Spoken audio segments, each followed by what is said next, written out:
I try to network. I'm reaching out to people, but no one is responding. Networking is about the relationship, meeting with interesting people and learning from them. Networking is about them. And you don't build trust, you don't build connection, you don't build rapport, and you don't get people to like you when you talk about yourself. Welcome back to the Career Diet podcast. Today, we are bringing back our series where I answer your most popular, commonly asked questions. And today, I am answering the question that I believe is probably asked the most and what I hear from you every single day. I try to network. I'm reaching out to people, but no one is responding. If that's you, this episode is for you. This is something that I hear so often. Again, every day, oftentimes, multiple times a day. It's not working. Networking is not working. No one is responding. Clients are meeting with people every single day. In fact, we give our clients a target in the very beginning when they start working with us, and that is they need to have 2 to 5 networking meetings every single week. Now, we teach them how to set them up, who they should be with, how to lead them, but that's the target that they have. And 2 to 5 depends on their starting point, how fast they want to go, what else they have going on, whether they're working full time or not. But 2 is a minimum. And I'll give you a couple of very recent examples. Angela, when I'm recording this, it is still January. She posted on January 6th in our community. She said, I just had a networking meeting that led to an interview. And then less than a week later, on January 12th, she says, I just signed an offer for an opportunity that she was interviewing for all week. That same opportunity that she got through networking a week prior. And she signed an offer for a senior customer success role. So it can happen so quickly in less than a week. On the other hand, for a lot of people, it does take longer to establish that relationship, to nurture that relationship, and also for the opportunity to come up. I'll give you a different example. Diana, I do believe she's coming on the podcast next week is when we have her story scheduled. But she is someone who originally got connected with this hiring manager in August. She actually met with them at the end of September for the first time. And she has been nurturing this relationship, this conversation for weeks, knowing that after that original conversation that there is something coming down the pipeline. They are looking to hire someone. And she was able to get interviewed for this role that was never posted because she just knew that it's coming up and she was preparing. So very much make sure that you listen to the episode with Diana. Such a powerful story. But she ended up getting a verbal offer in December and then she just signed it in January for a very senior role with a financial institution. She is a VP. She signed an almost multiple 6-figure offer. So she is killing it. But that type of role and that type of connection and conversation, that took a few months and also for the role to come up. Rajani is another member of our community, of our coaching program. She recently said last week, she did so much outreach earlier in the week and she actually for a couple of days felt, what is going on? I'm not booking any meetings. I don't have anything on the calendar. And then she says, oh, by Thursday, now all of this outreach led to her booking 4 meetings with her target companies for the following week. So how do they get meetings? How do they get people to respond to them? How do they get people to meet with them? What is different about them?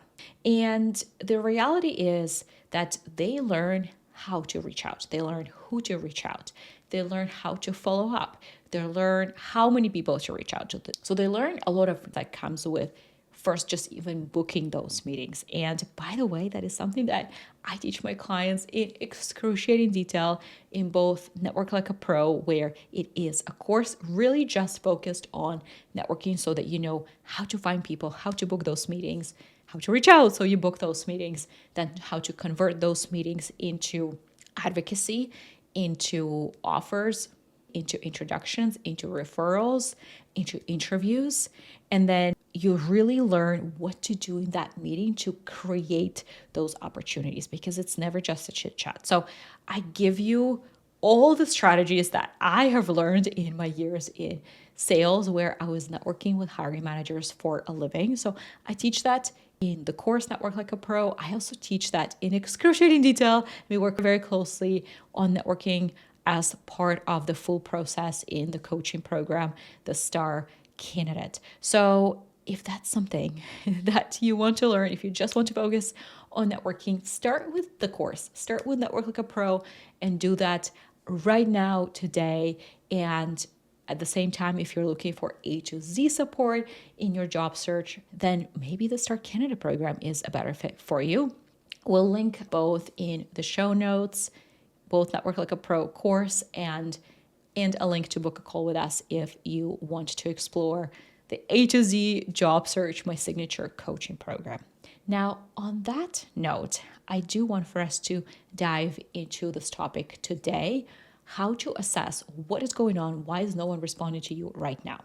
If you are someone who really wants to go fast, who really wants to start booking meetings in the next couple of weeks and no longer try it out by yourself, definitely start with Network Like a Pro or join the full program. But with this episode, I really want to help you diagnose exactly in this process in reaching out to people, where are you getting stuck and what potentially you need to tweak. So the first thing you need to look at is, who is it that you're reaching out to? Because when I ask this question to people who tell me no one is responding, most often they tell me, I see a role posted and I try to find who the recruiter is who posted it, and I try to find who the hiring manager is. So they go ahead and they reach out to the recruiter saying that, hey, I applied for this role. They do the same with the hiring manager. Maybe they said that, here's my resume, or I applied, or maybe a short little pitch about them with regards to their application and that role. And what I always say here is that if you're only reaching out to a recruiter and or to the hiring manager, in this specific scenario, you're really not doing anything different from everyone else, because when it's easy to find the recruiter, when it's easy to find the hiring manager, they get a lot of messages. And all of those messages look the same. Hey, I applied. Hello. And you don't stand out by doing just that. By you sending a message about your application and your background, you sound exactly like everyone else. And of course, you're not getting a response. And in a situation like this, where the role is already posted, 2 people or 1 person is not enough to reach out to, because time is of the essence. You need to book a meeting in the next couple of days so that it's still relevant, so that the time still works for this job. So you need to reach out to 15 people to book at least 1 conversation. And that can be other people on the team, people in the same role, people in the adjacent team. It doesn't really matter as much whether it's the hiring manager or not, because the chances that the hiring manager will respond within the next couple of days are quite small, even if they would at some point later. But we need for them to respond in a couple of days. So you need to go broader, so you book at least 1 meeting so that that person can introduce you to the hiring manager. And if the role is not posted and you have very specific target companies, yes, your bigger goal is to meet with the hiring managers, decision makers, and more senior people than your direct hiring manager. But again, it takes oftentimes to get to them. And when you meet with a hiring manager, when you meet with someone very senior, you need to already have enough intel so that the questions that you're asking are not surface level questions, are not questions that you already should know the answer to. You can really then talk to them if you have already met with someone a little bit more junior. So, for example, someone in the same level as you, or peers of the same level, or someone in the same role as you are targeting, because then you would really know what's actually going on within that team, with that product, or with those customers, so that when you're meeting with someone senior, you can really have a more in-depth, more strategy-focused conversation. So even if it is a target company, yes, bigger goal is hiring managers and above, but it also means that you would also need to go broader to then get to the hiring manager. So bottom line here is that just reaching out to a recruiter that the role was posted, not a good use of your time. And just only reaching out to the hiring manager that one time when the role is posted, again, is not enough. All right, the second thing that I need for you to look at is how you're reaching out. Because in that specific scenario, right, most people, what they do is they're pitching themselves. They're sending their resume. They're saying that they've applied. They're including a short paragraph about them and all the great things that they did. And you are, think about it, right? You're sending a message to a stranger. It's unsolicited. They didn't ask for it. So I offer you that is not networking. That's why you're not getting responses. Because networking is not about you. It's not about you pitching yourself. Networking is about them. Networking is about their relationship. And you don't build trust, you don't build connection, you don't build rapport, and you don't get people to like you when you talk about yourself. And you're just not there yet to pitch yourself. You haven't met. And also, think about it this way: how are you pitching yourself if you don't really know what they need and what challenges they have? So, your pitch is not even about them or what they need. Your pitch is about you and how amazing you are, right? But it's not really relevant to them. And by the way, what in the job description is not enough. It needs to be a lot deeper for you to be successful. So, your pitch that feels that maybe it is targeted based on the job description, it's not enough. So instead, when you are reaching out to them, we teach our clients a very specific formula. We give them templates. So they always just default to the formula. But the essence of it is there needs to be always a genuine compliment in that message. Because again, that cold message is not about you, it's about them. What is it that stands out to you? Why is it that you want to talk to this person specifically? Get them to like you. You also want to mention something very concrete that you want to learn from them, because networking is about learning, meeting with interesting people and learning from them.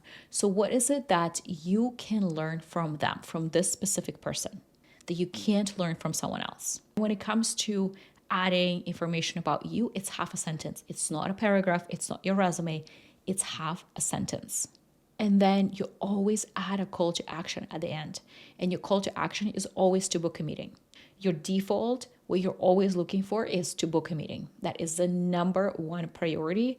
It's not for them to look at your resume. It's not for them to look at your application.